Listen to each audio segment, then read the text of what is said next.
China Pakistan economic corridor, सी pack, new silk road भी इसे कहा जा रहा है, जियो पोलिटिकल गेम चेंजर इसे नाम दिया जा रहा है, कॉरिडोर ऑफ पावर भी इसे कहा जा रहा है। ये इसकी एक हिस्ट्री है, इसका एक बैकग्राउंड है। ये कॉन्सेप्ट, ये आइडिया नया नहीं है, बहुत देर से ये सोच विचार में था और अल्टीमेटली इसे किसी ना किसी दिन जो है ना, इसे आना था, अमल दरामद इस पे होना था। और अब वो वक्त आ गया है कि इस पे अमल दरामद हो रहा है, शुरू हो चुका है काम। ये जो है ना आइडिया से निकल गया प्रोजेक्ट एक, और ये अंडर प्रोसेस है अब। ये कैसे, इसका थोड़ा सा बैकग्राउंड हम देख लें। इससे रिलेटेड क्वेश्चन हैं, पहले वो भी थोड़े से हम देख लेंगे। आप लोगों को बुनियादी तौर पे इसका थोड़ा आइडिया है, लेकिन ये कुछ सवालात हैं जो बहुत जगह पे जो है ना किए जाते हैं। एक तो ये सीएसएस के हवाले से इसका कि इसका प्रोस्पेक्ट्स क्या है, चैलेंजेस क्या है इसकी कंस्ट्रक्शन के लिए, और ये कैसे गेम चेंजर क्या है, क्या बेनिफिट्स दे रहा है ये जो कनेक्टेड रीजन्स हैं या कंट्रीज हैं उनको, क्यों गेम चेंजर है ये, क्या ऐसी चीज है कि ये गेम चेंजर है। और कुछ लोग ये भी सवाल उठा रहे हैं कि ये जो इंपीरियलिज्म का नई शक्ल है, इंपीरियलिज्म की, पाकिस्तान के ऊपर जो पहले जो यूनाइटेड स्टेट्स का सऊदी इन्फ्लुएंस था इंपीरियलिस्टिक, वो जो है चाइना उसकी शक्ल अब चाइना ले लेगा। और कुछ लोग तो ये भी कह रहे हैं कि ये जो है ईस्ट इंडिया कंपनी जो है वो ये नई ईस्ट इंडिया कंपनी है 21st सेंचुरी की। लेकिन इनके जवाब भी हैं, इनकी तौजीहात भी हैं, जो लोग कर रहे हैं उनके पास भी, और जो जवाब दे रहे हैं उनके पास भी बहुत सारी इस पर गुफ्तगू है। दूसरे को ये कह रहे हैं कि ये रीजन में जो है ना डायनामिक्स को चेंज भी कर सकता है। डिप्लोमेटिक रिलेशन जो हैं इंडिया पाकिस्तान के, क्या ये इतना चाइना पाकिस्तान के क्लोज आ गया है, क्या ये इंडिया से रिलेशन जो हैं वो कंप्रोमाइज हो जाएंगे उसके। ठीक है जी। और बहुत सारा ये प्रोजेक्ट जो है इसके इर्द गिर्द मिस्ट्री भी बड़ी है, विद इन पाकिस्तान भी है, आउटसाइड पाकिस्तान भी फिर ऑब्वियसली है। कुछ लोग कहते हैं ये रूट नहीं बताया गया, और जो प्लानिंग डिवीजन है उसके पास भी इसका कोई रूट नहीं है अभी तक, और लोगों को भी नहीं पता। इसलिए लोग जो है ना, अच्छे खासे लोगों के ग्रेवेंसेस हैं कि ये बताया तो जाए नहीं, ये कहाँ क्या कुछ बन रहा है। कोई वेस्टर्न रूट पहले बनाने का कहता है, गवर्नमेंट जो है वो कभी कोई स्टैंड लेती है। अभी क्लियरली बताया नहीं गया जी ये चीज है, ये मैप है, इस पे ये सड़कें, ये काम, यहाँ यहाँ ये हो रहा है।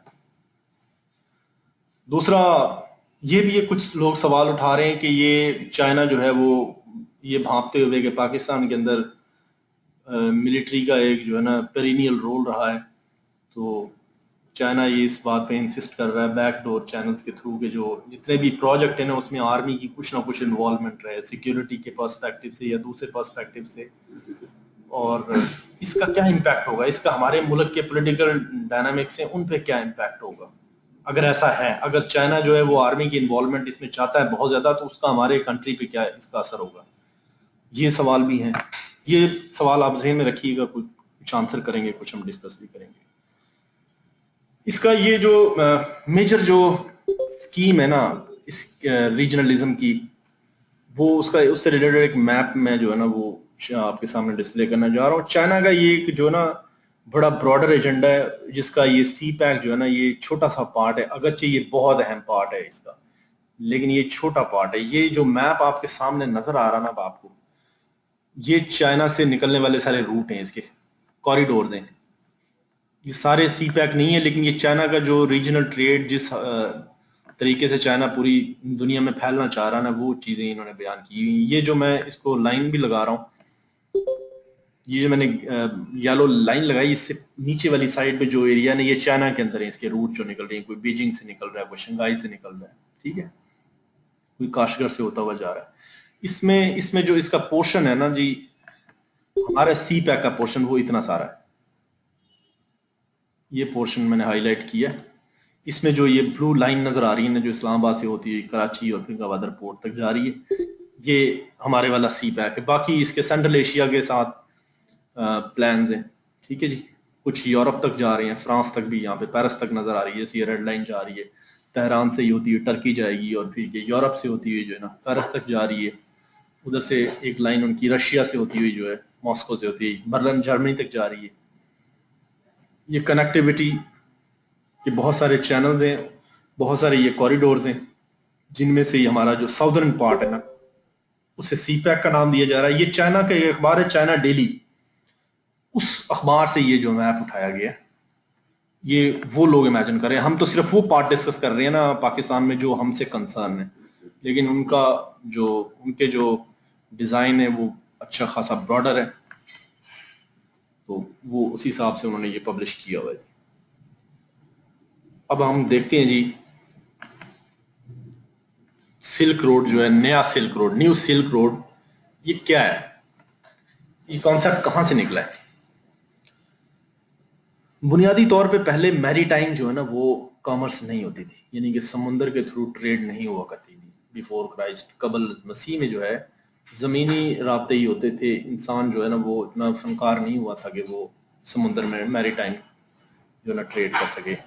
तो वहाँ एक चाइना में एक डायनेस्टी थी, हान ये हान इसको डायनेस्टी कहते हैं। उस जमाने में चाइना के जो वेस्टवर्ड रीजन्स थे उन रीजन्स में ये एक्सपेंशन की थी।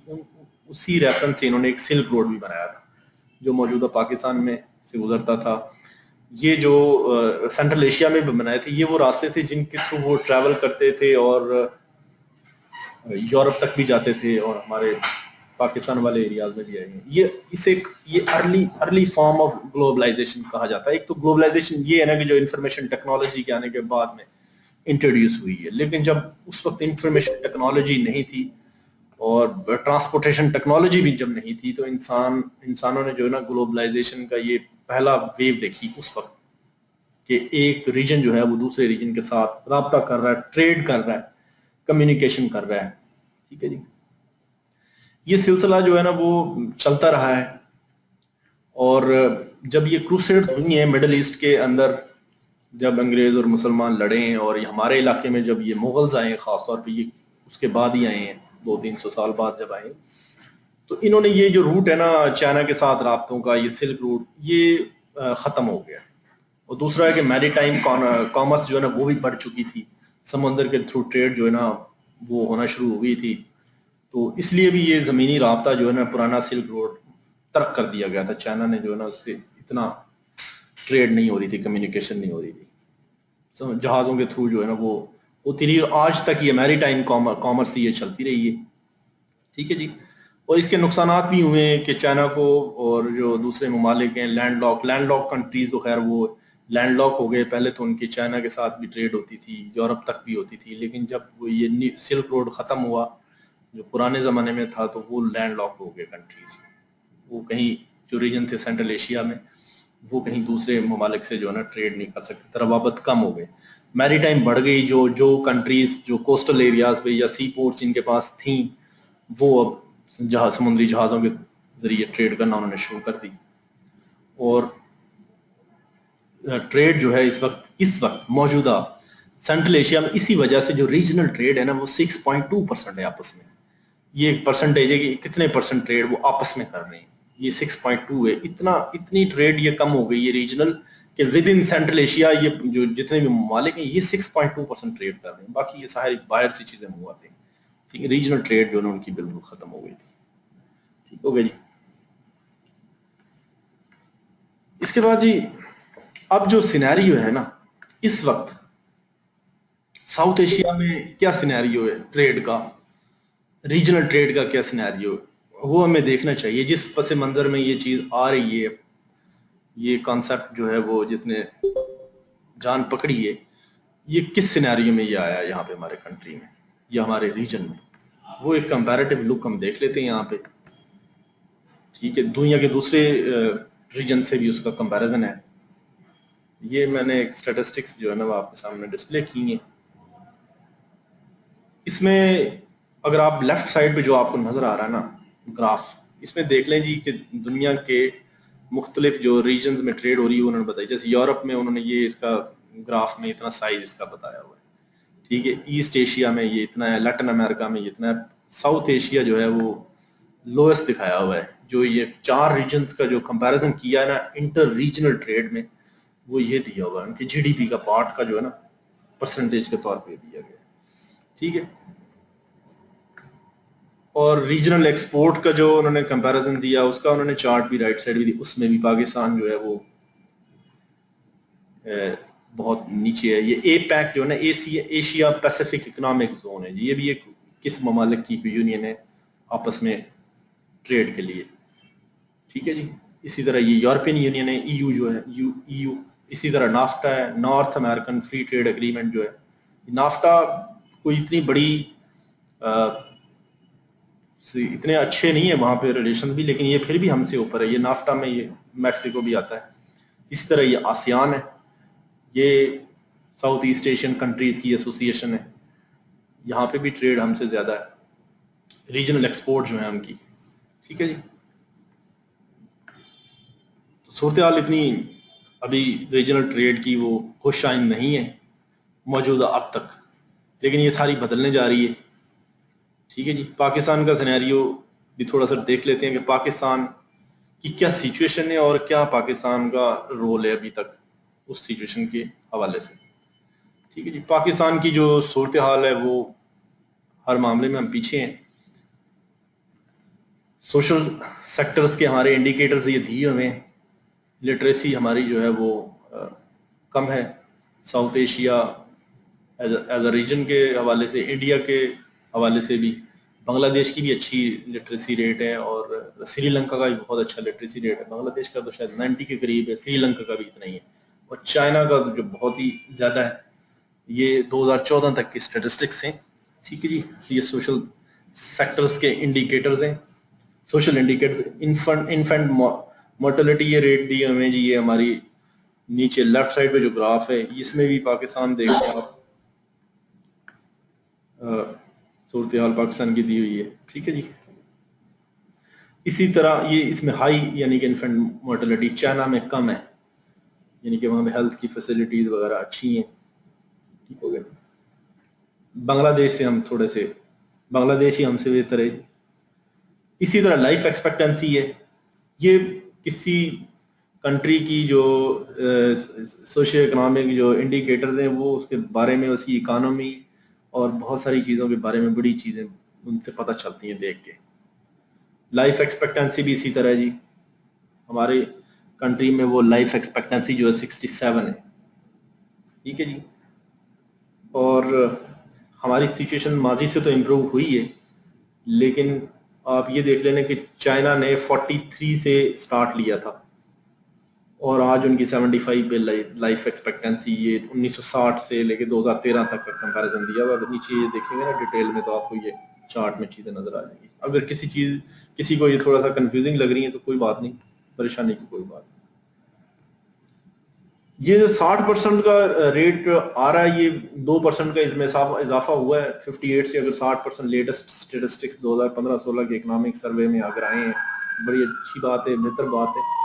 लेकिन ये भी कोई बहुत ज्यादा एक्यूरेट नहीं होंगे, 1-2-4% का जो है ना वो आगे पीछे हो सकती है। लेकिन इतना भी लिटरेसी रेट अगर जेन्युइन हो ना तो वो भी बड़ी अच्छी चीज है।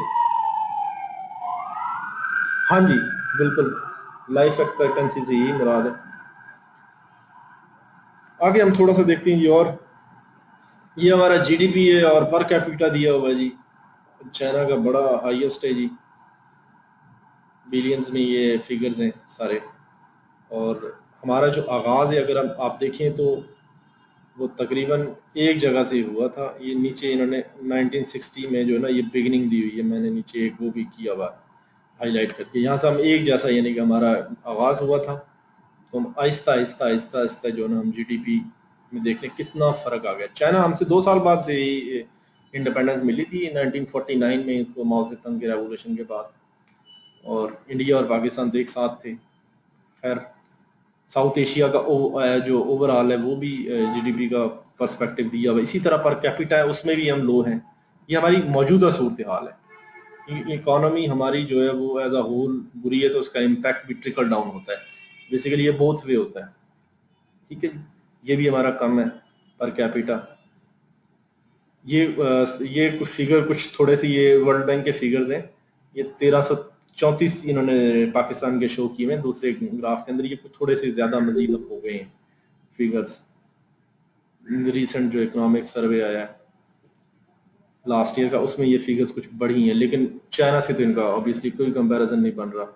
ठीक है जी, ये भी यहाँ भी हम जो है ना पीछे हैं।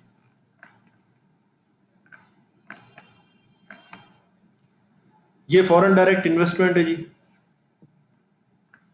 फॉरेन डायरेक्ट इन्वेस्टमेंट का ताल्लुक जो है वो आपके इन्वेस्टर कॉन्फिडेंस से होता है और इन्वेस्टर की एक्सपेक्टेशंस के साथ होता है। कोई भी कंट्री, कोई भी इन्वेस्टर उस वक्त ही यानी कि इन्वेस्टमेंट करता है आपके मुल्क में जब उसको गेन्स नजर आ रहे हो और आपकी इकोनॉमी की हेल्थ से मुनासिब नजर आ रही हो। ये इन चीज़ों पे इसका डिपेंडेंस होती है। पॉलिटिकल स्टेबिलिटी अगर हो, कोई भी नहीं चाहता कि उसके जो है रिसोर्सेज जो हैं ज़ाया हों या उसका गेन जो है ना वो मैक्सिमम ना हो। ठीक है, तो ये पाकिस्तान का कंपैरिजन दिया हुआ इन्होंने, साउथ एशिया में एफडीआई का फिगर दिया हुआ है। इसी तरह देखें 1985 से लेके अब 2013 तक हमारी जो एफडीआई जो है फॉरेन डायरेक्ट इन्वेस्टमेंट वो इतनी बढ़ी नहीं है, लेकिन चाइना जबकि बहुत आगे निकल गया, वहां पे अच्छी खासी ये है जी। ठीक है जी, अब मसला क्या है? हमारे जो मसाइल हैं, ये हमारी जो इतनी ये सोशल इंडिकेटर जो सूरत हमारी बता रहे हैं, ओवरऑल हमारी जो इकोनॉमी की पोजीशन में, दूसरे मैक्रो इकोनॉमिक इंडिकेटर्स आप देख लें, पॉवर्टी, इन चीज़ों के साथ ही कनेक्टेड है। अनएम्प्लॉयमेंट है और हमारी जो ग्रोथ है, ओवरऑल ग्रोथ है, इकोनॉमिक स्टेबिलिटी जो है वो बहुत फ्लक्चुएशन है उसमें, हमारी हमारी ग्रोथ में बहुत फ्लक्चुएशन है, साथ साथ जैसे सियासी हालात चेंज होते रहे। इन चीज़ों को क्या चीज़ इम्पैक्ट कर रही है, क्या मसला क्या है, क्यों ऐसा हो रहा है? इसकी कुछ कुछ इसकी बुनियादी वजह है। सियासी वजह तो एक है ही, उसको तो ज़ेरे बहस क्या लाया जाए, लेकिन अब जो मौजूदा सरकमस्टांसिस उनमें सबसे बड़ी वजह ये है पावर कंजम्पशन। इतना पावर का इम्पैक्ट हुआ है, पावर क्राइसिस का। पिछले ये तकरीबन ये 10 साल से भी ज्यादा अरसा हो गया इन पावर क्राइसिस को। 2005 से ऑनवर्ड ये बड़े सीवियर किस्म के क्राइसिस शुरू हुए हैं। लाहौर जैसे शहर में जो है ना लोड शेडिंग, कभी हमने सोचा नहीं था लोड शेडिंग हो। बारिश भी होती थी, तूफान चलते थे तो बिजली होती थी, और कभी ऐसा, अब तो यहाँ रूटीन में लोड शेडिंग होती। कभी कोई जनरेटर नहीं हमने देखे यहाँ पे। यूपीएस का कॉन्सेप्ट नहीं होता था, पावर का कोई मसला नहीं होता था, बहुत ज्यादा वाफर मिकदार में ये अवेलेबल होती थी। लेकिन ये अब आप देखें कि पावर पूरे कंट्री में शॉर्टेज है, इसकी क्राइसिस है फुल फ्लैज, और ये इतने इनका जो जो आप समझ लें इनका इम्पैक्ट इतना होता है कि ये गवर्नमेंट ही ला देते हैं। ठीक है ना, आवाम डिस्टर्ब हो जाती है जी। इसका इतना हुआ, हमारी जो इंडस्ट्री बहुत डिस्टर्ब हुई है। हमारी जो है टेक्सटाइल इंडस्ट्री जो है वो खास तौर पे इसकी वजह से बहुत, क्योंकि हमारी एग्रीकल्चर इकोनॉमी, हमारी एक्सपोर्ट्स भी टैक्स वो एग्रीकल्चर रिलेटेड है ना, जो एग्रीकल्चर सेक्टर से रिलेटेड है, तो जिनमें बड़ी हमारी टेक्सटाइल की थी। टेक्सटाइल सेक्टर हमारा बड़े बुरे तरीके से इम्पैक्ट हुआ है। बांग्लादेश चली गई हमारी जो है, इजिप्ट में चली गई हैं बहुत सारे इन्वेस्टर जो उन्होंने लगा लिए, इधर बंद हो गई हैं। ठीक है, इसका उन्होंने जनाब बताया हुआ सिलसिला बिजली की अनअवेलेबिलिटी जो है ये बहुत बड़ा बैरियर है हमारी ग्रोथ से। जब भी कोई आप पाकिस्तान की बात करेंगे, कैसे तरक्की होगी, कैसे बेहतरी होगी, सियासत होगी, उसमें उसमें स्टेबिलिटी आए, वो तो पॉलिटिकल स्टेबिलिटी तो कंट्री में है काफी हद तक, लेकिन इलेक्ट्रिसिटी की शॉर्टेज है। ये हर, अगर कोई भी आप और क्वेश्चन भी आएंगे तो उसमें ये फिट होगी चीज कि इसे कोई डिनाई नहीं कर सकता।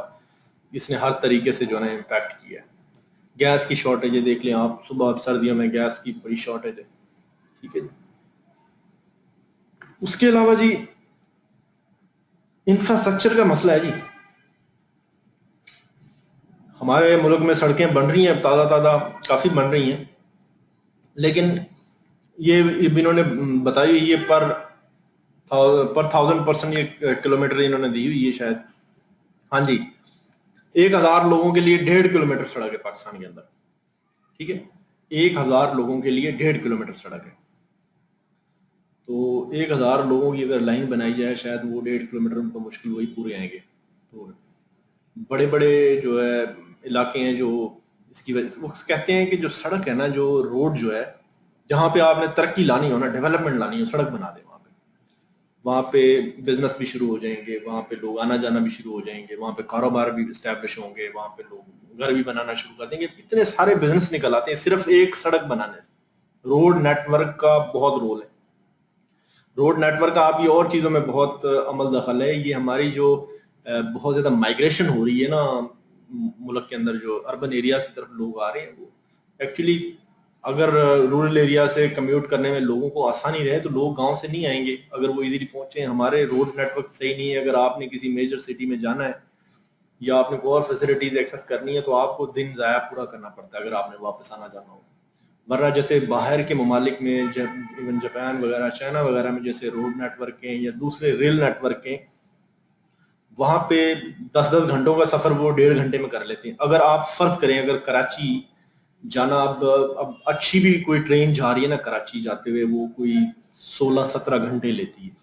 अगर अगर यहाँ पे वो हाई स्पीड ट्रेन चलना शुरू हो जाए, विद इन आप 3 आवर, 3.5 घंटे में आप कराची अगर जा सकते हो ट्रेन पे, तो लोग कितना ट्रैवल करेंगे? बहुत ज्यादा ट्रैवल करेंगे लोग, बिजनेस भी करेंगे, राब्ते भी करेंगे, सारी चीजें होंगी। इसी तरह इस्लामाबाद लाहौर है, वहां तो अच्छी सड़क बनी हुई है अभी, उसका इम्पैक्ट भी है कि कितना लोग जो है ना इस्लामाबाद आसान समझते हैं जाना। मोटरवे पे चढ़ा दो गाड़ी, बस जी इस्लामाबाद जाकर होगी, पुरसकून सफर है। तो रोड का बड़ा रोल है। हमारी रोड कनेक्टिविटी ये पुअर है, ठीक है जी।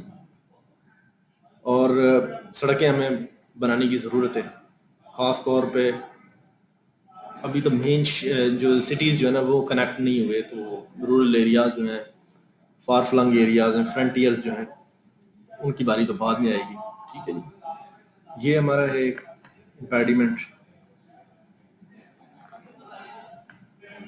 इंस्टेबिलिटी जो है ना पॉलिटिकल, उसकी बात होगी, उस पर हम ज्यादा बहस नहीं करते, लेकिन पॉलिटिकल इंस्टेबिलिटी की डायरेक्टली रिलेटेड, क्योंकि कोई भी गैर इस्तेकाम की सूरत हाल में बिजनेस नहीं करेगा, कोई रिस्क नहीं लेगा। रिस्क जब लेगा जब उसे प्रॉफिट का जो है वो सर्टेनिटी उसे हो कि मुझे प्रॉफिट आएगा, जब उसे नजर आ रहा हो कि यहाँ बम धमाके हो रहे हैं और यहाँ पे हुकूमतें बदल रही हैं, कोई हुकूमत आगे कोई पॉलिसी लॉन्च कर देती है, कोई किसी इंडस्ट्री के अगेंस्ट है, और जो नवाज शरीफ आएगा तो ये इस इंडस्ट्री को प्रमोट करेगा, मुशर्रफ आएगा तो उसके और ही ख्यालात हैं। यानी कि लोगों की मुख्तलिफ पॉलिसीज का तसलसल नहीं होता। जब सियासी स्टेबिलिटी नहीं होती तो पॉलिसीज का तसलसल नहीं होता। जब वो तसलसल नहीं होता, बिजनेसमैन जो है उसके लिए बड़ा वो चाहिए, सकाम स्टेबिलिटी चाहिए, फिर वो उस इन्वायरमेंट में आता है। वो जैसे वो मुशर्रफ साहब ने अपनी एक बुक है in the line of fire, उसमें उन्होंने एग्जांपल भी दी हुई है कि ये जो फॉरेन इन्वेस्टर्स होते हैं ये कबूतर की तरह होते हैं। आप दाने डालते हैं तो नहीं आता कोई, आहिस्ता आहिस्ता एक उतरता है, 2 उतरता है, 3 उतरता है। आप दाना फेंकते रहते हैं, सैकड़ों आ जाते हैं, लेकिन एक आवाज आप सीटी निकाल देना तो सारे उड़ जाते हैं। तो वो स्टेबिलिटी का भी यही चक्कर है। इतनी स्टेबिलिटी आपको चाहिए होती है, हमारे तो नहीं इतनी स्टेबिलिटी। ये इसका कंपैरिजन इन्होंने दिया हुआ है, ईज ऑफ डूइंग बिजनेस जो है वो भी इसी वजह से नहीं है, ठीक है जी। वायलेंस की रैंकिंग और पॉलिटिकल स्टेबिलिटी की रैंकिंग हमारी दी हुई है, ठीक है जी। हम अफगानिस्तान के करीब तरीन खड़े हुए हैं। 2000 तक फिर भी अच्छी सूरत हाल थी, हमारे मुल्क में वायलेंस नहीं था। उसके बाद ऐसे जमीन पे गिरे हम विद इन 3-4 ईयर्स, खास तौर पे ये 9/11 के बाद, कि उठ नहीं पा रहे हैं, अभी तक भी नहीं उठ पा रहे हैं, ठीक है जी। अच्छा जी, अब हम डिस्कस करेंगे, मकसद तो ये है कि सी पैक वो करेगा क्या। तो वो सारे हमारे मसाइल एड्रेस करने आ रहा है, सी पैक करेगा भी। तो ये क्या है सी पैक में, है क्या, क्या पैकेज, ये क्या है, इसके खदोखाल क्या है जी। सी पैक के बारे में बड़ा शोर है। ये आपके सामने मैप पूरी दुनिया का रख दिया है। ये जो लोग नए हैं, जो ज्योग्राफी को नहीं जानते, तो उनको ये बताते चलें कि पहले ये जो अमेरिका की जो है ना वेस्टर्न साइड है, ये कैलिफोर्निया वगैरह इस साइड पे, कैलिफोर्निया इसकी सबसे बड़ी स्टेट है। तो ये जब ट्रेड करते थे तो यहाँ क्योंकि जो मेजर ट्रेड है ना वो समुद्र के थ्रू ही होती है। एक समुद्र होता है, एक रेलगाड़ी जो होती है उसमें तो 100 कंटेनर्स आते हैं, 150 कंटेनर्स आते हैं, लेकिन एक जो शिप है ना उसमें 10-10 हजार कंटेनर आ जाता है। यानी कि उसकी कैपेसिटी टू कैरी फ्रेट ज्यादा होती है, ठीक है, लेकिन ये कि अगर वो उसे ज्यादा सफर तय करना पड़े तो फिर उस पर आपका खर्चा भी होता है, वक्त भी लगता है। ठीक है, अब यहाँ इनको पहले इधर से ये साउथ अमेरिका से घूम के और फिर यहाँ ये वाली साइड इसकी न्यूयॉर्क है, ये न्यूयॉर्क वाली साइड है अमेरिका के अंदर, यहाँ पे आना पड़ता था। 1914 में इन्होंने ये पनामा कनाल बनाई है और उसने वो जो 11,000 किलोमीटर का जो सफर था वो 8,000 किलोमीटर का कर दिया है। ठीक है जी, पनामा कनाल बेसिकली जो है ये इसके जो स्विस कनाल जो बनाई थी ना, स्विस कनाल, ये मैं आपको स्विस कनाल दिखा दूं। पहले स्विस बनी थी, यहाँ पे हमने पहले भी डिस्कस किया था इसराइल पैलेस्टाइन वाले लेक्चर में, जो हमारे जो कॉलोनियल कंट्रीज थे ये यूरोप से यूं ट्रैवल करते थे, जो सारे अफ्रीका में भी जिन्होंने किया है ये सारे यूं करते थे। यहाँ से अफ्रीका की साइड पे केप ऑफ गुड होड, यहाँ पे जो है ना वो साउथ अफ्रीका, यहाँ से ये होते हुए ये मडगास्कर है राइट साइड पे, जहाँ से हम गुजर रहे हैं ना, ये मडगास्कर है राइट साइड पे, एक छोटा जजीरा जो ये जाते थे यहाँ पे।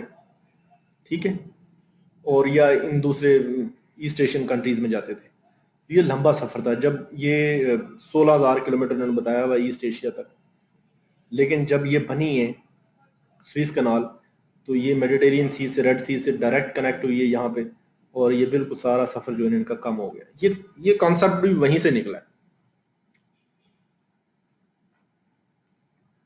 देख लेंगे 10% जो सी बॉन्ड ट्रेड है ना पूरी दुनिया के अंदर, उसका 10% ये एक चैनल जो है ना वो बियर करता है, और इजिप्ट इससे $5 बिलियन जो है ना वो कमाता है। $5 बिलियन, $5 बिलियन जो है वो बड़ी अमाउंट है जी।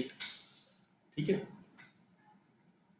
हमारा टोटल जो इस साल का हमारा जो है ना जी एक्सपेंडिचर जो है पाकिस्तान का, वो हमने $50 बिलियन जो है ना एक्सपेक्ट किया हुआ, ये भी हम ऊपर गए हैं। हमारी टोटल जो रेवेन्यू कलेक्शन है वो समवेयर जो है ना 3600 बिलियन डॉलर के करीब, 3600 बिलियन रुपीस के करीब है, यानी कि 36 बिलियन रुपीस है।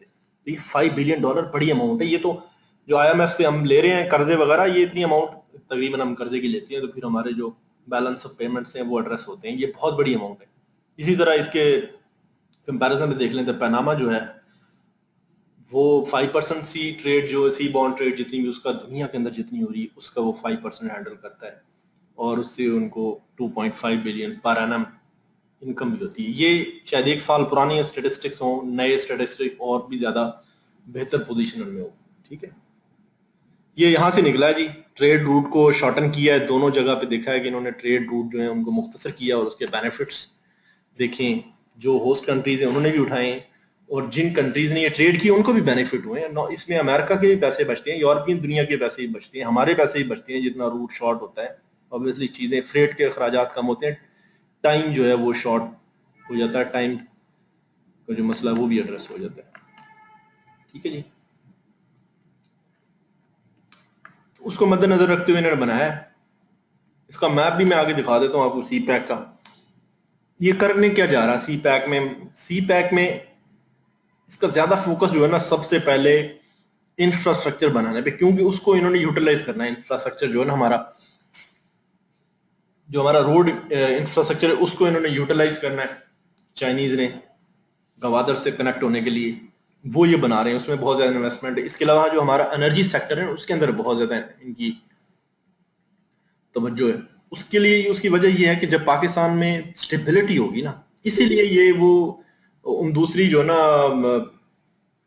जो बताते ना ये इसमें चाइनीज के इंटरेस्ट हैं और चाइना को ये ज्यादा फायदा पहुंचा रहा है पाकिस्तान को, ये सबसे पहले पाकिस्तान को फायदा पहुंचा रहा है। सबसे पहले जो इन्वेस्टमेंट हो रही है अभी तो चाइना ने इससे बेनिफिट हासिल नहीं करना शुरू किया।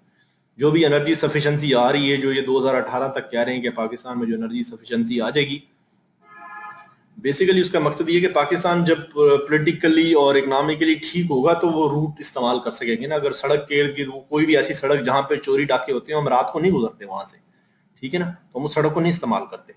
इसी तरह अगर ये रूट सिक्योर होगा तो ही चाइनीज इसको इस्तेमाल कर सकेंगे अच्छे से, अनहिंडर्ड होगी यहाँ पे मूवमेंट।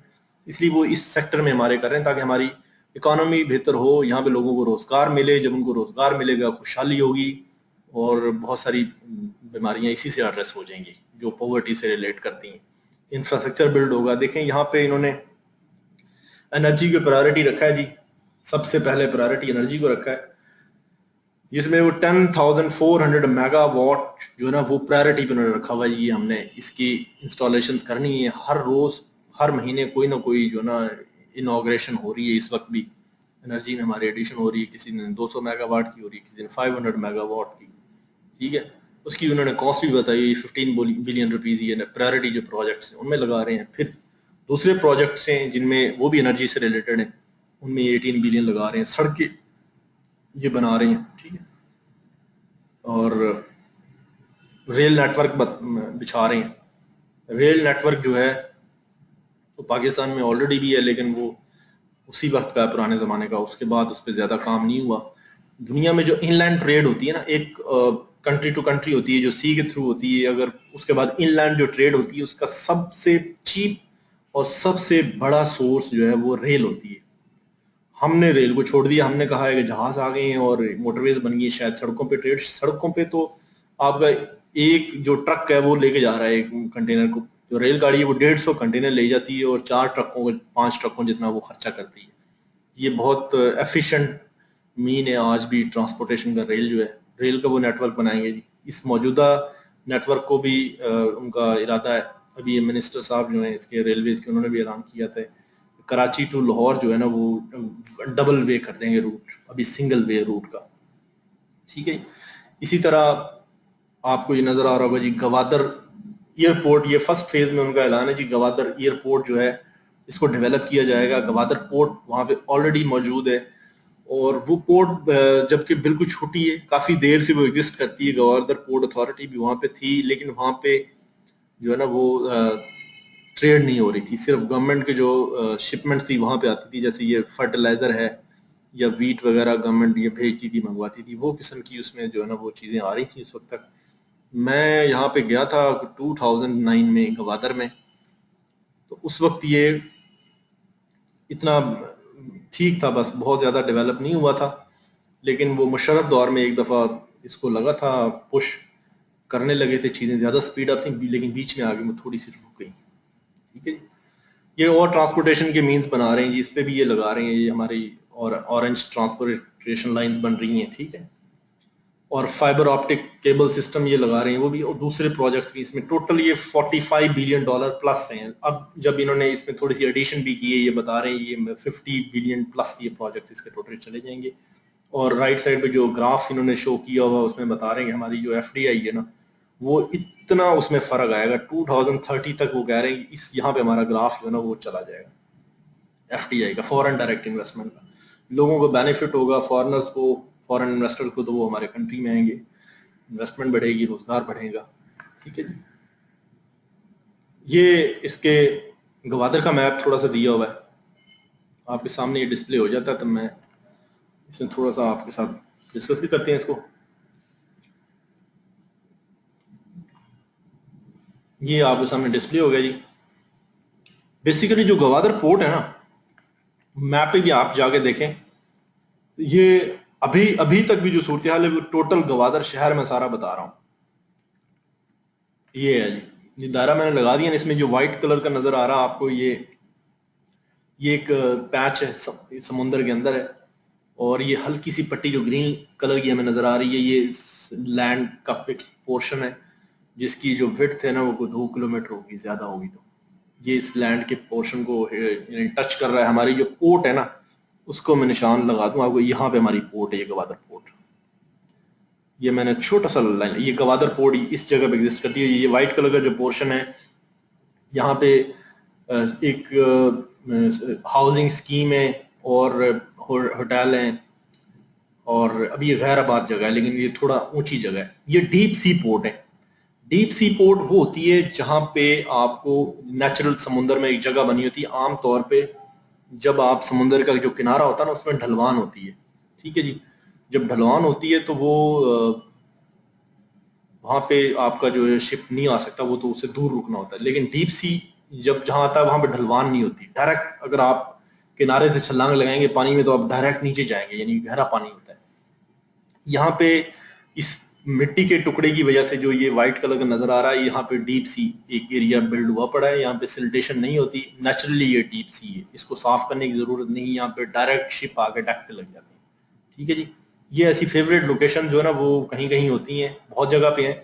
इसके करीब एक दो और जगह भी है, वहां पे भी डीप सी एरिया है। ये पसनी है, वहां पे भी डीप सी है, लेकिन ये ज्यादा है। दूसरा ये गवादर जो है ना ये फ्रंट कर रही है इसको, जो गल्फ है, पर्शियन गल्फ जो है ना, इसको बिल्कुल इसके फेस पे मुंह पे बैठी हुई है, डायरेक्ट यानी उसके ऊपर आई है।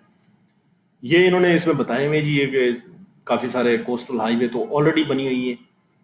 कराची से गवादर तक ये कोस्टल हाईवे सिंगल रोड है, बड़ा अच्छा सड़क बनी हुई है, समुद्र के किनारे चलती है ये। इसके अलावा उन्होंने एक्सपोर्ट प्रमोशन जोन बनाने का इरादा किया हुआ। न्यू एयरपोर्ट वो कह रहे हैं इस साल बनने का इरादा है, इस साल में कंप्लीट हो जाएगा। LNG का टर्मिनल बन रहा है, फ्री जोन बन रहा है, ठीक है, hospitals, technical institute, residential area बना रहे हैं, इंडस्ट्रियल एरिया बनेगा, ठीक है, बहुत सारी चीजें वो यहाँ पे प्लान कर रहे हैं। ये मैप आप जरूर देखें, ये जो है ना मैप, ये इसके ऊपर जितना एरिया नजर आ रहा है ना, ये सारा यानी कि बलूचिस्तान का एरिया, इसके ऊपर ऊपर जितना भी सारा वो बलूचिस्तान है, ऊपर को जितना भी जाएगा सारा बलूचिस्तान है। ठीक है जी,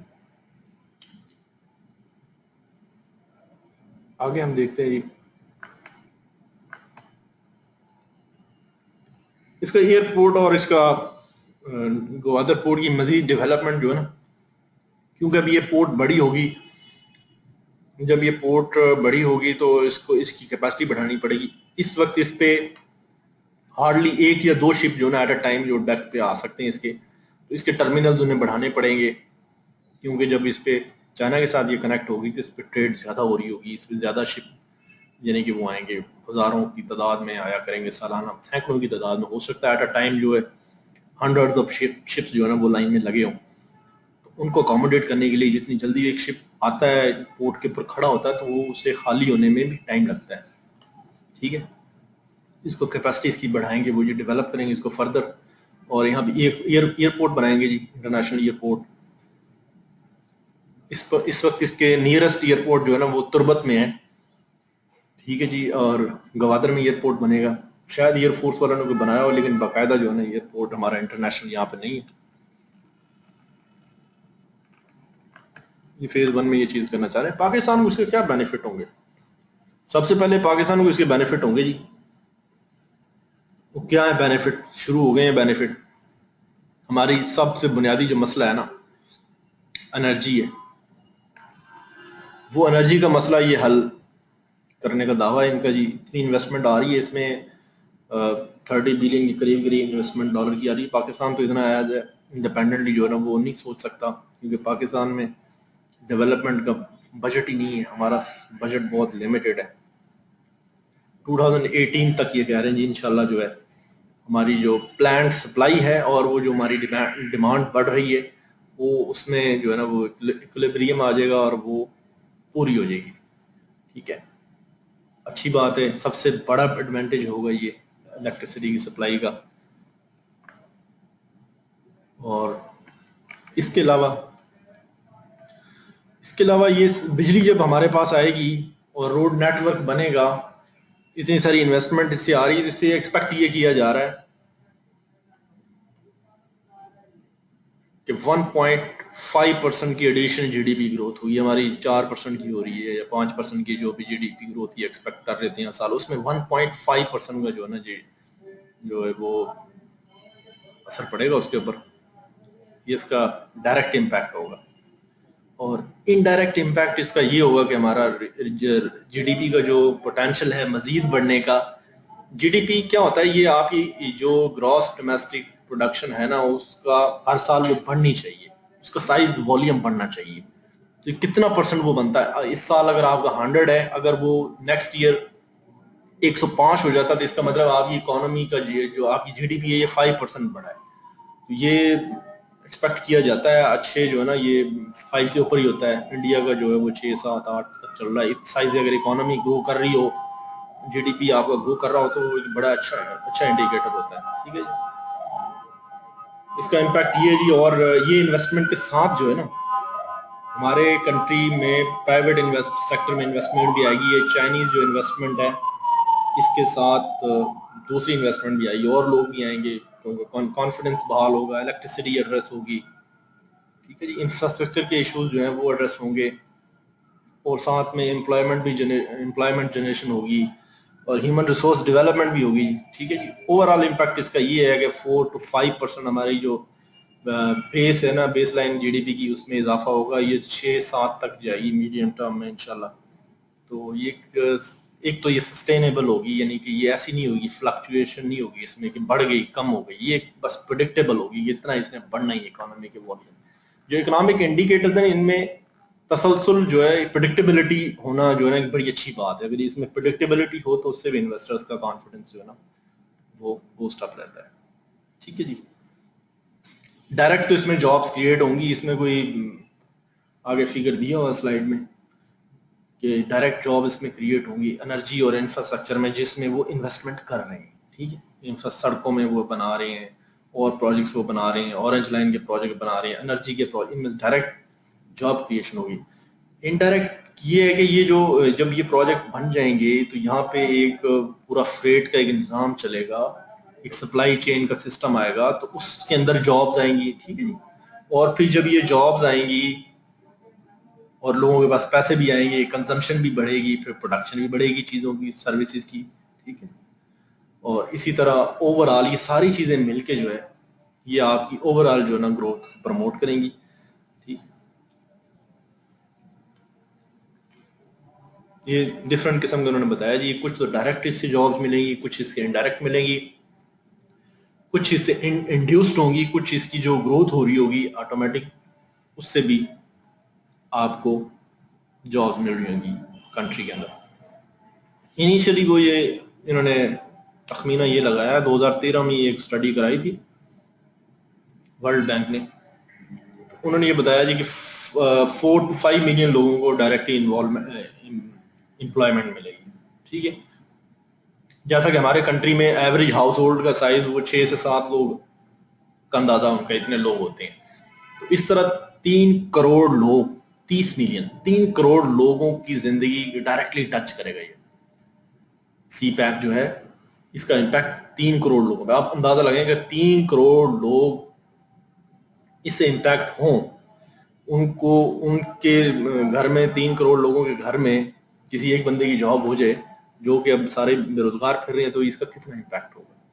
बहुत इम्पैक्ट होगा जी। एम्प्लॉयमेंट जनरेशन इसका जो है ना, ये एक अच्छा इंसेंटिव है इसका, ठीक है। इसके साथ ओवरऑल हमें in the long run China के साथ हमारे जो रिलेशन है मजीद कंसोलिडेट हो जाएंगे, बहुत सारी और चीज़ों में जो है ना कोऑपरेशन बढ़ेगा। लेकिन ये सारी चीज़ें फ्री नहीं है, ये कोई खराब तो नहीं हो रही, चाइना के भी कोई गेन्स हैं और हमारे तो शायद बहुत कम गेन है, लेकिन चाइना के और भी बहुत ज्यादा गेन उन्होंने अपनी जो आई किए हुए हैं। क्या गेन है, क्या उनके अभी मसाइल हैं जिसकी वजह से ये बना रहे हैं, उन चीजें पीछे भी हमने डिस्कस की हैं। ये आपके सामने एक मैं मैप डिस्प्ले कर रहा हूँ, इसमें उन्होंने रूट पहले बनाए हुए हैं। जो एग्जिस्टिंग है बीजिंग सबसे राइट मोस्ट में, बीजिंग से इन्होंने रूट निकाला है, शंघाई और बीजिंग से। ये रूट अगर इन्होंने यूरोप जाना हो तो ये इतना लंबा रूट बन रहा है, ठीक है। पर्शियन गल्फ अगर इन्होंने जाना हो अकेले तो 12,900 किलोमीटर का ये रूट बन रहा है, ठीक है। और यही रूट जो है अगर ये हमारा सी पैक बन जाए तो ये 2000 किलोमीटर का होगा, और इसमें ऑयल पाइपलाइंस भी होंगी, कार्गो तो होगा ही शिफ्ट, और पाइपलाइंस होंगी जिनमें आपको जो है ट्रकिंग नहीं करनी पड़ती पाइपलाइन में, ठीक है। इसका आगे भी हमने एक थोड़ा सा डिस्कस किया। एक बहुत बड़ा जो है ना वो इशू ये है, एक इसे कहते हैं मलाका डायलेमा। जो जो चाइना की जो इंपोर्ट्स है ना, ऑयल की इंपोर्ट्स, वो गल्फ से हो रही हैं, कुछ 60% के करीब उसकी टोटल जो इंपोर्ट्स हैं वो गल्फ कंट्रीज हो रही हैं। बाकी कुछ वो जो है ना अफ्रीका से भी ले रहा है, वेनेजुएला से भी, या लैटिन अमेरिका से भी ऑयल वो ले रहा है। लेकिन जो उसकी जो टोटल इंपोर्ट्स हैं ऑयल की वो 60% गल्फ से हो रही हैं, और उन 60% में से 85% जो है वो स्टेट ऑफ मलाका के थ्रू हो रही है, ठीक है। स्टेट ऑफ मलाका के थ्रू हो रही है, और ये मलाका एक स्टेट है जो इंडियन ओशन के अंदर है, ठीक है। यहां से एक तो रूट ये लंबा है, दूसरा ये यहाँ पे चाइनीज इन्फ्लुएंस जो है ना वो थोड़ा सा डाइल्यूट है, इतना स्ट्रांग नहीं है, तो वो इतना रिलायबल नहीं है। चाइना क्योंकि एक वर्ल्ड पावर है इस वक्त, और वर्ल्ड पावर को बहुत सारी चीजें देखनी होती हैं, तमाम किस्म के अपने इंटरेस्ट, अपनी जो एनर्जी सिक्योरिटी जो है उसको मद्देनजर रखना होता है। इसलिए वो कोई ऐसा रूट उनके ख्याल में, जहन में था, जो कि वो कामयाब भी हो गई। अब उन्हें बगैर किसी थ्रेट के, अब पाकिस्तान ने सिर्फ, उसके साथ उन्होंने पहले ही इतने ताल्लुकात अच्छे बनाए हुए हैं, जो मालाका स्ट्रेट है वो वाला रूट उनका खत्म हो जाएगा, उस पर डिपेंडेंस। आप ये देख रहे हैं कि ये एग्जिस्टिंग यानी कि ट्रेड का रूट है।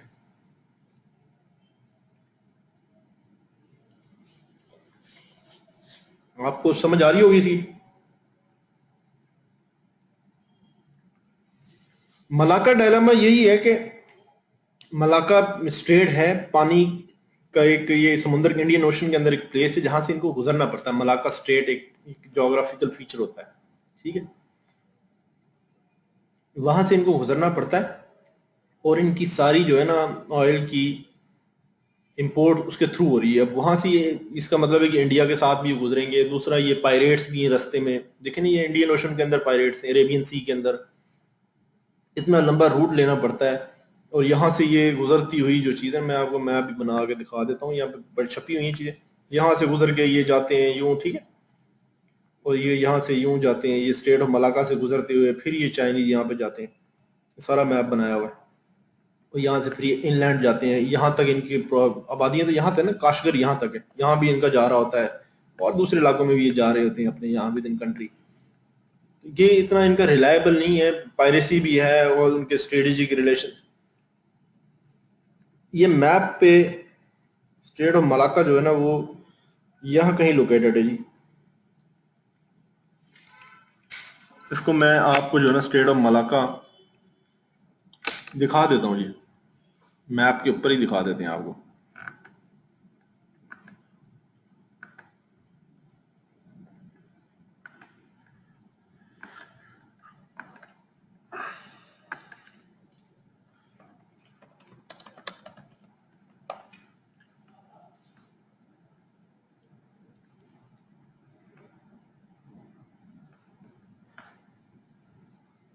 ये एक नैरो स्ट्रेच है पानी का, यहाँ पे भी ये देखे ना, piracy in state of Malacca ये बता रहे हैं होती है।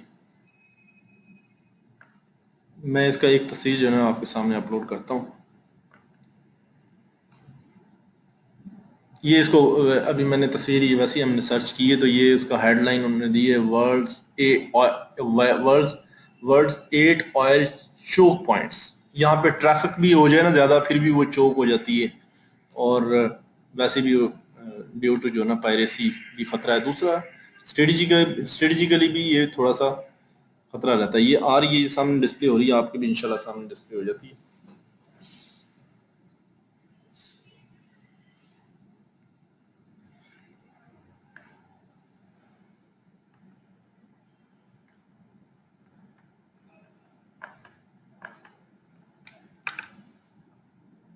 नजर आ रही है जब आपको स्टेट ऑफ मलाका मलेशिया और इंडोनेशिया के दरमियान में। ये मैं और कोई जो है ना मैप, ये मैप लोड हुआ है यहाँ से, तो ये स्टेट ऑफ मलाका है जी, मलेशिया और इंडोनेशिया के दरमियान से, ठीक है जी। होपफुली आपको नजर आ गई होगी। जबरदस्त जबरदस्त। तो हम वापस जाते हैं अपने उसके ऊपर जी।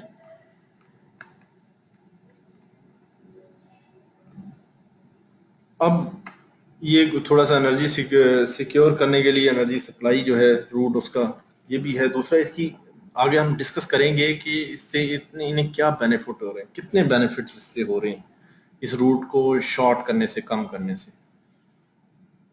ठीक है। इसकी मेजरमेंट्स भी दी हुई हैं, आप डिफरेंट रूट्स की मेजरमेंट निकाल सकती हैं। यूरोप से जो रूट जा रहा है इनका 11,000 तक तो ये बन रहा है, श्रीलंका तक बन रहा है, उसमें 2000 किलोमीटर आगे, 2600 आगे, तो ये 19,132 किलोमीटर बनता है अगर वेस्टर्न चाइना तक रूट जाना होगा। यूरोप से किसी चीज ने वेस्टर्न चाइना यानी कि काशीगर वाली साइड पे आना है, या उसका 19,132 माइल्स बन रहा है। ये किलोमीटर में तो और ही ज्यादा हो जाएगा, और ये एग्जिस्टिंग रूट है।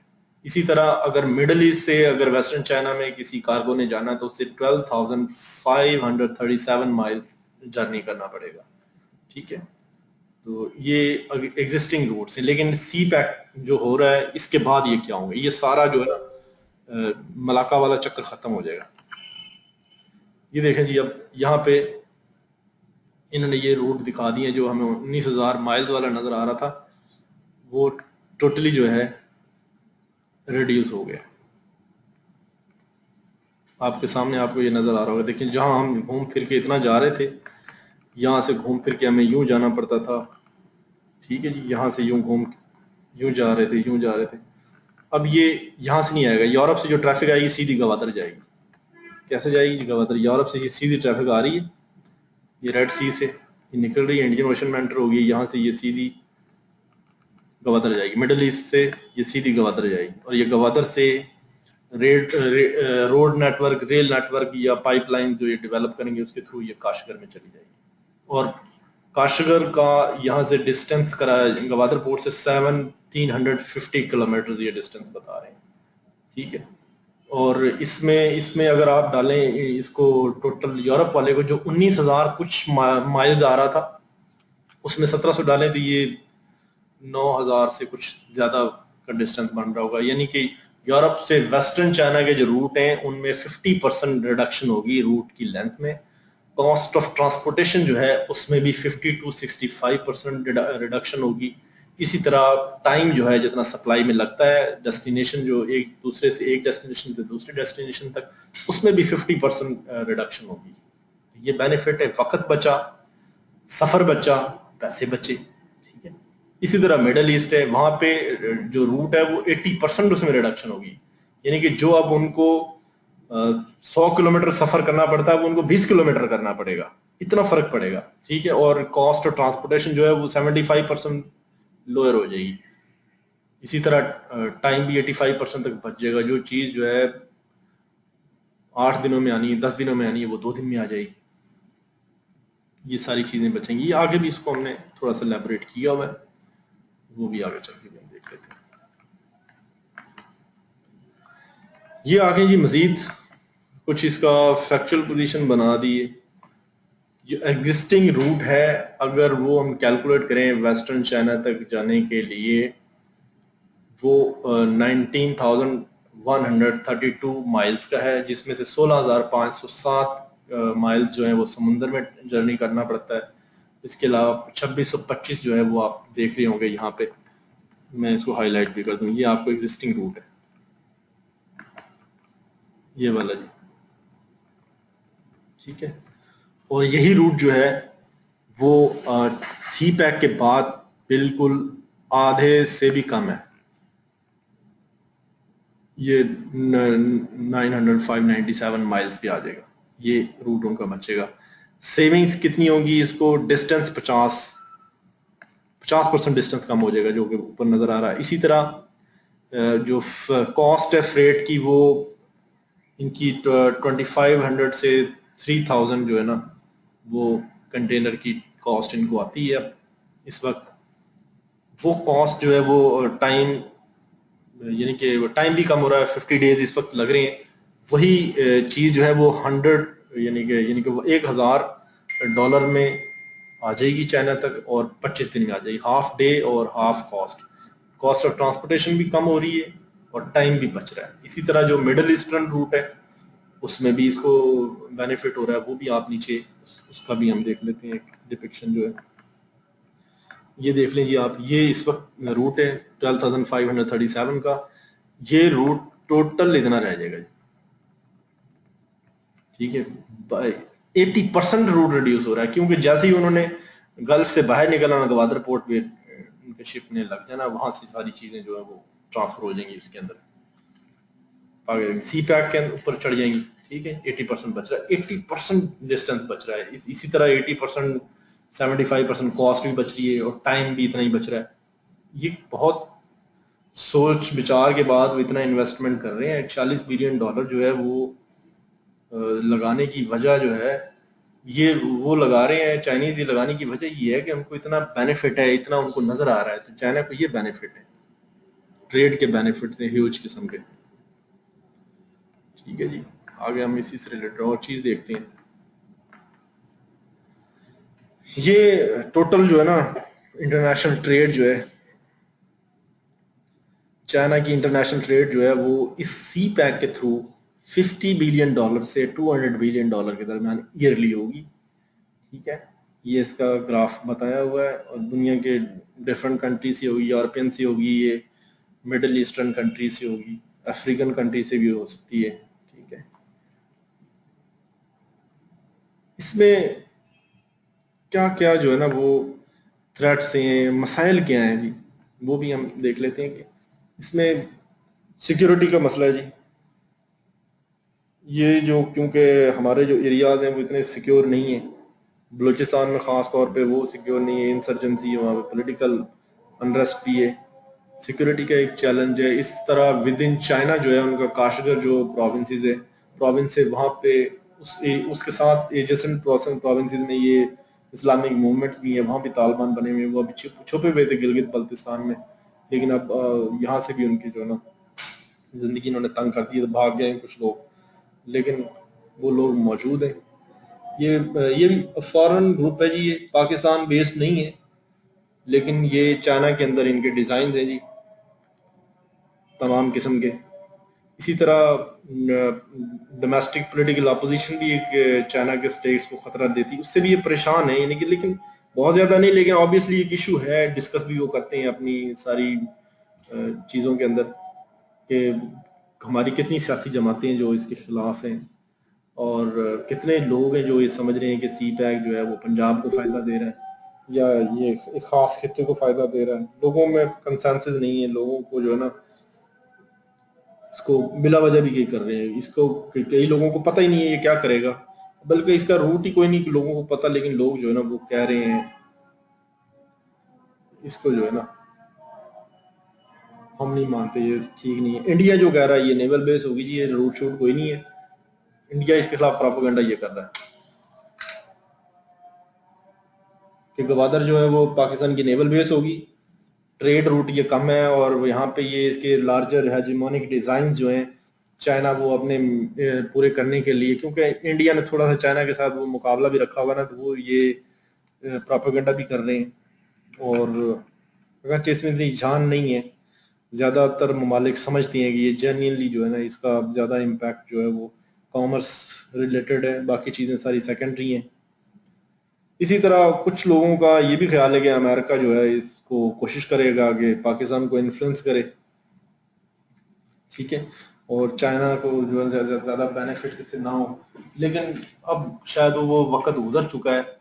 अमेरिका ने जो पाकिस्तान हमें तो अमेरिकन ने कितनी ट्रेड है जो वॉर एंड टेरर हुई है, हमने हजारों लोग भी मरवा दिए, और हमें जो है उन्होंने क्या इम्पैक्ट उसका होगा, कितनी उन्होंने हमें एड दी, अभी भी धमकियां लगाती हैं, डू मोर करवाते हैं, बिल्स रोक लेते हैं, हमारी जो मिलिट्री एड है, जो हमारे इतने सारे हजारों लोग लड़ रहे हैं और इतना एक्सपेंडिचर उस पर हो रहा है फुल फ्लैज वॉर पे, उसके वो उसको फंड करने के लिए भी जो है वो बड़े नखरे करते हैं। तो ये चाइना ने देखे हमारे साथ जो है ये किया, हमारी बेहतरी के लिए, उनकी अपनी बेहतरी के लिए, म्यूचुअली बेनिफिटिंग है ना। अमेरिका ने हमारे साथ कोई म्यूचुअली बेनिफिटिंग रवैया नहीं रखा हुआ, वहां पे ज्यादा डेमोक्रेसी ओपन है।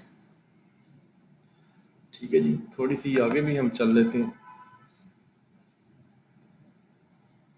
जो चाइनीज को स्टेक्स हैं, जो चाइना के चैलेंजेस हैं, पाकिस्तान को भी यही मुश्किलात हैं कि पॉलिटिकल अनरेस्ट है यहाँ पे, इवन सेटल जो जमातें हैं वो भी इसके खिलाफ आवाज उठा रही हैं, सारी जमातों ने उठाई है, और सिवाय हुकूमती पार्टी के, शायद ये हुकूमती पार्टी जो है ये अपोजिशन में होती तो ये भी आवाज उठा रही होती, क्योंकि अपोजिशन बराए अपोजिशन भी करना एक स्टाइल है ना। ये जो ना चाइना की एक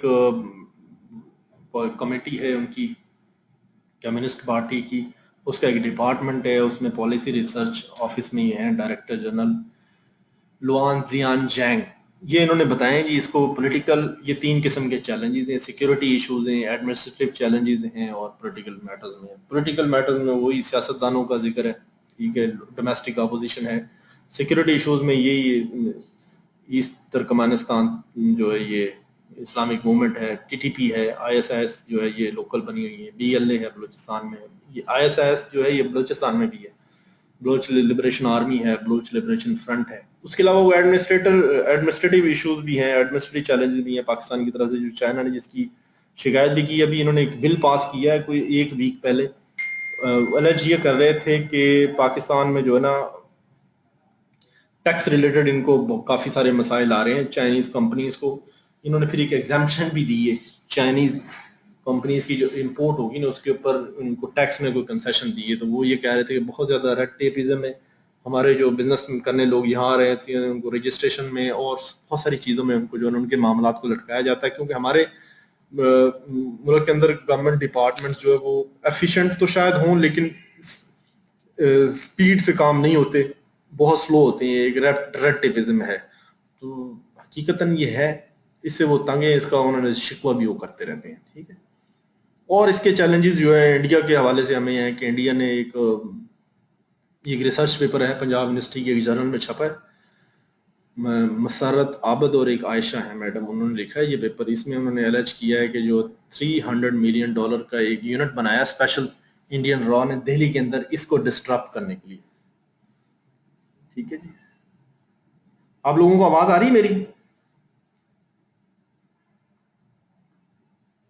तमाम लोगों को आवाज आ रही है जी? काइंडली मुझे बताइएगा अगर आवाज आ रही है। मुझे ऐसा लगा जैसे शायद इंटरनेट की कनेक्टिविटी का कोई इशू है शायद। जल्दी से कोई मुझे बता दीजिए अगर आवाज आ रही है।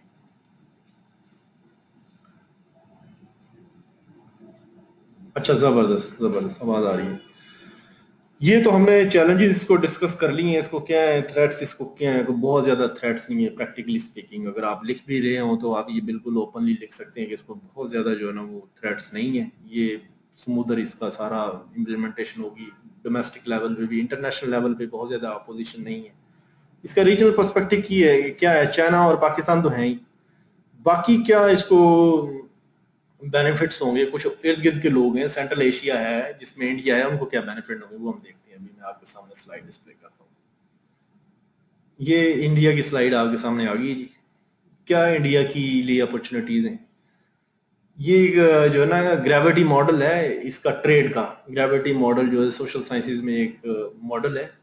ये ग्रेविटी मॉडल जो है ना ये चीज बताता है कि इकोनॉमीज का साइज और फिर उनके दरमियान जितना डिस्टेंस है ना उसके हवाले से इन दोनों चीजों को मद्देनजर रखते हुए ये ट्रेड प्रेडिक्ट करता है कि कितनी ट्रेड होगी, कितना इजाफा होगा ट्रेड में। तो ग्रेविटी मॉडल ये कहता है कि इसमें पोटेंशियल है इंक्रीज का 10 to 15 times of the current trade with central Asia if rooted through Pakistan Afghanistan. ये इंडिया के लिए अपॉर्चुनिटीज है अगर इंडिया करना चाहे तो, ठीक है। ये इंडिया अगर करना चाहे तो चाइना के साथ जो उसकी इस वक्त जो ट्रेड है वो डबल हो जाएगी, ठीक है। और एक और भी इसमें पॉइंट है जी, उनकी जो बायलैटरल रिलेशंस बेहतर हो जाएं तो अभी जो उनकी 3 बिलियन की ट्रेड पाकिस्तान के साथ है इंडिया की, वो मजीद उसमें 2.6 बिलियन जो है बढ़ सकते हैं, ठीक है। और पाकिस्तानी पोर्ट्स जो हैं वो इस्तेमाल हो सकती हैं नॉर्थ वेस्टर्न इंडिया में, जो जो ये इंडिया का हमारे साथ लाहौर के साथ जो बॉर्डरिंग एरियाज हैं इनको जो है बम्बई वगैरह वो दूर पड़ते हैं, कोलकाता की और जो बॉम्बे की जो पोर्ट्स हैं वो दूर पड़ती हैं, इनको जो है ये नज़दीक पोर्ट पड़ेगी कराची की और ये गवादर की। तो इन पोर्ट्स को इस्तेमाल कर सकते हैं, इनका भी ट्रेड में इनको भी आसानी होगी, ठीक है। और दूसरा ये सेंट्रल एशिया से एनर्जी का जो है ना, ये जैसे हमारा वो एक एनर्जी पाइपलाइन का प्रोजेक्ट है, तापी जिसे कहते हैं, ठीक है। वो इस किस्म के एनर्जी प्रोजेक्ट से ये अपनी एनर्जी नीड्स जो है उसको फिल कर सकता है। ये इसके लिए अपॉर्चुनिटीज हैं अगर ये लेना चाहें। अगर ये सिर्फ ये सोचते रहेंगे कि ये नहीं बनना चाहिए, अगर इसको डिस्करेज ये करते रहेंगे तो वो इतनी देर डिले ही करेंगे। ये अगर आगे मजीद जो है ना वो हमने इसका थोड़ा सा इसको कोशिश की है फिगर्स को बताने की। कि उज्बेकिस्तान को जो इंडियन ट्रेड है ना, एक्सपोर्ट जो है वो इतनी होगी, 570 मिलियन से लेके 5.7 बिलियन तक का पोटेंशियल है कि ये एक्सपोर्ट्स कर सकता है। ठीक है, इसी तरह तुर्कमेनिस्तान से जो इंडिया ने इंपोर्ट करने का पोटेंशियल है वो 800 मिलियन से 8 बिलियन तक का पोटेंशियल है। ये एनर्जी के फॉर्मेट में चीजें ले सकता है, ऑयल एंड गैस, वहाँ पे गैस है तो वो इतनी एनर्जी को ले सकता है। इसी तरह अफगानिस्तान के साथ इसका 600 मिलियन से 6 बिलियन तक का बोथ वे इंपोर्ट एक्सपोर्ट का जो है ना वो वॉल्यूम बन सकता है। तो ये देखें ना कितने इसको ट्रेड के एवेन्यूज मिल रही है, कहाँ इन्होंने चीजें आपने भेजनी है, लेनी है, या मिडल ईस्ट में जाना है या अपने यूरोपियन मार्केट्स में जाना है, तो यहाँ ऑलरेडी मार्केट मौजूद है। इसी ट्रेड रूट को यूटिलाइज करते हुए ये चीजें कर सकते हैं। अफगानिस्तान की थ्रू जो चीजें मिडिल ईस्ट की अगर चीजें इन्होंने इस्तेमाल करनी है तो उन्होंने रूट प्रपोज किया हुआ। अगर कोई यहाँ पे हैदराबाद के लोग हैं, हैदराबाद से मीरपुर और ये खोखरा पार की साइड से ना एक हमारा रेलवे का ट्रैक अभी भी मौजूद है। ठीक है, और ये लाहौर वाला भी इस्तेमाल कर सकते हैं जी। ये सारी प्रपोज चीजें हैं अगर उन्होंने रोड नेटवर्क या रेल नेटवर्क इस्तेमाल करना है। इसी तरह ये सेंट्रल एशिया के लिए भी इसमें अपॉर्चुनिटीज हैं, और यकीनन सेंट्रल एशियन कंट्रीज जो है ना, अगर अफगानिस्तान के हालात मुनासिब होते हैं तो सेंट्रल एशियन कंट्रीज जो है इसको यूटिलाइज करेंगे। चाइना की जो एनर्जी मार्केट है उसमें वो अपना उसको शेयर डालेंगे उसके अंदर भी। ठीक है, और ये गवादर जो है ये सेंट्रल एशिया के लिए गेटवे का रोल प्ले करेगी। अभी ईरान के थ्रू वो एक्सेस कर सकते हैं क्योंकि सी एक्सेस उनके पास नहीं है, लैंड लॉक कंट्रीज हैं ये सारे सेंट्रल एशिया के अंदर हैं, तो गवादर उनको जो है गेटवे दे सकती है। ये उनके लिए अपॉर्चुनिटीज हैं, इसमें इंडिया के लिए अपॉर्चुनिटी है, इसमें चाइना के लिए, इसमें पाकिस्तान के लिए, इसमें सेंट्रल एशिया के लिए, तमाम के लिए अपॉर्चुनिटीज है। ये सेंट्रल एशियन कंट्रीज के साथ हमने जो है ना ये बनाई है, पीछे भी हमने स्लाइड डिस्कस कर ली है। अफगानिस्तान के लिए ऑब्वियसली अपॉर्चुनिटीज हैं, पाकिस्तान, अफगानिस्तान, इंडिया, इनके लिए बहुत ज्यादा इनकी अपॉर्चुनिटीज हैं। ये हमारा जो है चमन बॉर्डर से इससे कनेक्ट हो सकता है जी। अफगानिस्तान तो इतना करीब है इसके कि चमन जो है ये कोयटा के करीब है बॉर्डर हमारा, इससे हो सकता है। इसी तरह हमारा ये पेशावर के थ्रू ये तोरखम तक जो है ना, तोरखम से लेके टैक्सला तक इसका जो है ना वो रूट इन्होंने बनाया होगा कि पेशावर से होता वो जाएगा, उससे कनेक्ट हो सकता है। और जो है चमन हमारा कोयटा के थ्रू गवादर से कनेक्ट हो सकता है। ठीक है, ये लैंडलॉक कंट्री है, इनको ऑब्वियसली जरूरत रहेगी, फ्यूचर में भी है, अभी भी है, और बेहतर होगा। और उसका कंपेयर जो ईरान का चाबहार है इसका कंपेटिटर जो है उससे 600 किलोमीटर का इन्हें वो एडवांटेज भी है कि उससे 600 किलोमीटर जर्नी इनका बचेगा। अगर ये उसको रूट को एक्सेस करते हैं वो हमारे रूट से 600 किलोमीटर ज्यादा लंबा है। इसका मतलब ये कि इतना डिस्टेंस जितना लाहौर और पेशावर के दरमियान इतना डिस्टेंस है, तो वो अगर अक्लमंद हो गए तो वो इससे भी उनके लिए अपॉर्चुनिटी है कि वो चाबहार का जो आप देख रहे हैं उससे बेहतर ये सी पैक का ये रूट इस्तेमाल करें, अफगान इसको गवादर पोर्ट को इस्तेमाल करें। इसी तरह ये पाइपलाइंस हैं दो, सेंट्रल एशिया, ये सेंट्रल एशियन, और शायद ये एस से कोई और चीज, चाइना में सेंट्रल एशियन, इससे कोई पाइपलाइन है, कासा इसे कहते हैं। इसी तरह ये तापी भी pipeline, Turkmenistan, Afghanistan, Pakistan, India pipeline, ये इस पाइपलाइन बनने से पूरा जो रीजन है ये आपस में कनेक्ट हो जाएगा, क्योंकि आपके जो कमर्शियल बुनियादें होंगी फिर आपकी जो रिलेशंस की। ठीक है जी, इसमें इसके लिए भी बेनिफिट्स है। इंडिया की हमने ट्रेड हमने, हाँ सेंट्रल एशिया साउथ एशिया बिल्कुल, ये एक ग्रेटर पाइपलाइन है। ये इसमें चीजें थी जी टोटल हमने जो डिस्कस की हैं, बहुत